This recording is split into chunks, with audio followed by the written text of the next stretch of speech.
À part leur propre méconnaissance de certaines régions du monde, les Européens n'ont rien découvert. Aucun espace terrestre n'était inconnu avant leur regard. Dans toutes les régions du monde, des savants produisaient des connaissances sur leur territoire et sur le reste du monde, dans leur propre langue et selon leurs propres épistémologies, à l'oral, à l'écrit ou dans des formes graphiques. En 1856, un voyageur appelé Dorougou est le premier sahélien à visiter et décrire la ville de Londres.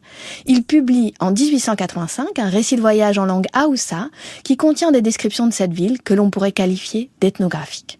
Le rituel du repas mondain, le comportement public des couples, les spécificités des corps des femmes européennes et les ustensiles étranges utilisés pour manger ou sonner les domestiques. Nous viendrait-il à l'idée de dire qu'il a découvert Londres ou qu'il en a été le premier explorateur ? Pour ça, il faudrait penser qu'avant son regard, cette ville n'aurait jamais été l'objet de production de connaissances. Mais étonnamment, on dit encore parfois que l'explorateur français René Caillé a découvert ou exploré Tombouctou, au Mali aujourd'hui, alors que cette ville avait fait avant lui l'objet de nombreuses descriptions savantes en langue arabe et était depuis plusieurs siècles un pôle de culture intellectuelle de rayonnement mondial.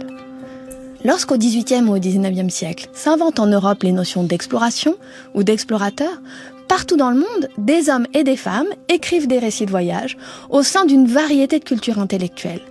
Par exemple, la Rila dans les mondes arabo-musulmans depuis l'époque médiévale ou les Yuchi et les Djichi dans l'Empire du Milieu. Mais se construit à ce moment l'idée que les pratiques européennes seraient distinctes parce que fondées, elles, sur la science, c'est-à-dire organisées selon un processus cumulatif et s'appuyant sur des modèles liés à la construction de la géographie comme discipline universitaire. Ce discours sur le caractère exceptionnel de l'expérience européenne contribue à reléguer les pratiques non occidentales hors des registres de la scientificité. Se produit alors une sorte de division raciale du travail intellectuel. Les voyageurs blancs découvrent, explorent, produisent des savoirs. Les autres sont au mieux des informateurs. En 1892, à Tunis, El Hadji Ahmed El Felati, un médecin et savant peul originaire de Kano, dans l'actuel Nigeria, est interrogé par des agents du consulat de France et produit pour eux en arabe des descriptions géographiques sur ce qu'il a observé au long des routes de Kano à la Mecque. Dans sa société, il est un savant de premier ordre.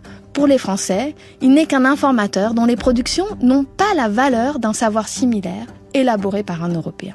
Les institutions savantes et les gouvernements européens continuent à envoyer des voyageurs non occidentaux dans des régions considérées comme dangereuses, comme l'abbé David Boila, le rabbin Mardoché Abi Serour ou Mohamed Ibn Omar Al-Tounsi, mais sans jamais apprécier leurs travaux comme des productions scientifiques à part entière.